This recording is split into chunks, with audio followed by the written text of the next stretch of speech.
Goeiemôre. Jy luister na die 35ste oordeenking in die reeks, 'n paar maal om die son. Vanoggend se tema is: 'n tyd om stil te bly. Kom ons praat verder oor die tusseninplekke van die lewe, oor liminale ruimtes waar ons die sekerhede van gister verloor het en nou die pad verder moet aandurf sonder dat ons weet presies hoe dit gaan uitwerk. Mag ek my eie angstigheid met julle deel oor liminale ruimtes. Dit is een ding om self in liminale ruimtes te staan, om self in die onsekerheid te moet staan en dit te verwerk, te beleef, transformasie deur te gaan en uiteindelik in die hoop te bly leef dat môre anders sal wees. Maar is iets anders om daardie spasie in ander mense se lewens te deel. Jy weet, 'n groot deel van 'n predikant se lewe bestaan uit praat. Dis eintlik verstommend. Ek dink ons belangrikste taak is om te luister, maar praat is 'n baie groot deel daarvan. Net die feit dat ek hierdie oordeenking uitstuur, bevestig dit. Ek praat alweer. Maar daar's tye in 'n mens se lewe dat jy moet stil bly. Dat jy nie moet praat nie. Kom ek verduidelik. Soveel maal in my lewe het ek in die hospitaal se wagkamers gesit met mense wat huil en met smeekende oë na jou kyk, dat jy net iets moet sê soos: alles gaan oukei wees. Hulle oë wat vra, hy gaan lewe, nê, hy gaan oukei wees. En alles in my wil sê, ja, moenie bekommerd wees nie, alles sal uitwerk. Maar dit is nie my plek om dit te sê nie. Die Here het nie vir my die mandaat gegee om namens hom te sê wat môre inhou nie. Ek sê dit weer. Alles in my wil dit sê. Alles in my wil die liminale ruimte met absolute sekerheid vul. Maar ek kan nie. Ek mag nie. Naas die feit dat dit nie my plek is om dit te sê nie, kan jy ook dink watter verwyte daar in mense se oë sal wees as hulle môre vir my sê, maar jy het beloof alles gaan regkom. Die selfverwyte waarmee ek self sal sit. Dus, in sulke tye moet ek die liminale ruimte saam met mense betree en in gebed en afhanklikheid op God, daar, op sy antwoord wag. Is nie my plek om te praat nie, al wil alles in my vir hulle sekerheid gee. Ek kan getuig van God se teenwoordigheid in daardie tye. Maar verder as dit, meer as dit, moet ek stil bly.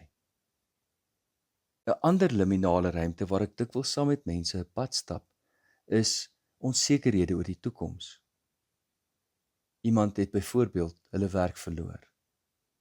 Daar is die direkte finansiële impak, die onsekerheid oor hoe rekeninge betaal gaan word, die kinders se skoolgeld, huishuur, water, ligte, paemente. Maar daar is ook die sekondêre impak, soos mense se selfbeeld, teleurstelling, dikwels wanhoop of depressie. In daardie pastorale gesprekke voel ek soms so absoluut magteloos. Soms wens ek was 'n miljonair, dat ek net daardie liminale spasies kon toemaak en toesluit en vir hulle sekerheid gee oor môre. Maar selfs al sou ek 'n miljonair wees, is die vraag of dit my mandaat is. In daardie pastorale gesprekke weet niemand van ons hoe môre gaan lyk nie. Geen idee nie. Gaan hulle werk kry? Hoe lank gaan dit neem? Wat moet hulle in die tussentyd doen? Daar is meer vrae as antwoorde. En ook hier wil ek beloftes maak wat nie myne is om te maak nie.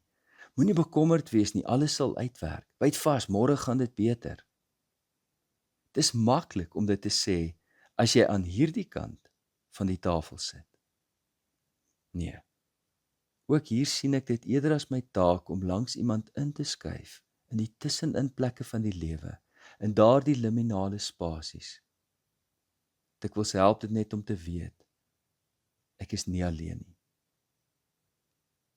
Ek dink nou byvoorbeeld aan die Prediker se woorde in hoofstuk 3 wanneer hy sê, daar is 'n tyd om stil te bly, en daar is 'n tyd om te praat. En dit verg groot wysheid om te weet, wanneer om wat te doen. Wat ek wel kan sê, is dat ek in my eie magteloosheid wel daardie mense aan God opdra. My binnekant bid ek dat God daardie tussenin tyd vir hulle sal verander in 'n sekerheidstyd. Dat die beloofde land op die horison gou sigbaar sal word en mense kan asem skep vir daardie laaste skof van hulle onseker reis. Daar is soveel verhale van mense wat by moedverloorse vlakte was, wat in daardie oomblikke geen uitkoms gesien het nie, en tog het die Here vir hulle op wonderbaarlike wyse uitkoms gegee. Maar hier is 'n baie belangrike punt wat ek wil maak. Wat sê dit van my selfbeeld of my eie verstaan van my rol in die lewe as ek wil besluit wanneer mense se liminale spasies toegemaak moet word en hulle onsekerhede dadelik gestop moet word. Ek dink aan al die liminale ruimtes in my eie lewe, waar ek daar gebly het vir 'n tyd lank, maar dit was tye van transformasie. Dit was juis tye van geestelike groei, waar ek moes leer om op God te vertrou, waar ek nuwe vaardighede geleer het. Dus, met respek gesê, ek moenie probeer God speel nie. Van die moeilikste tye in die lewe is waar dinge nie uitgewerk het soos ons gehoop het nie. Daar was tye waar ons saam gebid en saam gesmeek het, as gesinne, families, selfs gemeentes, en tog het die persoon nie gesond geword nie. Sulke tye herinner my om nie beloftes te maak wat nie myne is om te maak nie. Ons, moet ook ruimte maak in ons geloofslewe dat God ook anders kan besluit as wat ons dit graag wil hê. Is dit nie? Soos Job bely het, sonder iets het ek in die wêreld gekom en sonder iets gaan ek daaruit. Die Here het gegee en die Here het geneem. Prys die naam van die Here. Ek het hierdie oordeenking beplan om aan die einde te praat oor die teoloog wat my lewe verander het, deur die groot woord te gebruik van 'n proleptiese eskatologie. Verskoon nou die groot woord, maar ek sal later daaroor praat. Maar toe bedink ek myself. Ek wou alweer te vinnig aanbeweeg en hierdie liminale ruimte in absolute sekerheid verander. Dit is nie my plek nie. Kom ons kniel nog eers in stilte, in die liminale ruimtes, in die liminale tye in ons lewe. Laat ek dus die Prediker se wyse woorde volg, om net eers hier stil te bly. En as dit die Here se wil is, praat ons maandag hieroor verder. Ons gebed vanmôre kom uit Psalm 130 in die beruiming van Tosjes. Kom ons bid saam. Uit dieptes gans verlore, van redding ver vandaan, waar hoop se laaste spore in wanhoop my vergaan. Uit diep van donker nagte roep ek, o Here, hoor, en laat my jammerklagte tog opklim in U oor. As U, o Heer, die sonde na reg wou gadeslaan, wie sou een enkele stonde voor U, o Heer, bestaan? Maar nee, daar is vergewing altyd by U gewees.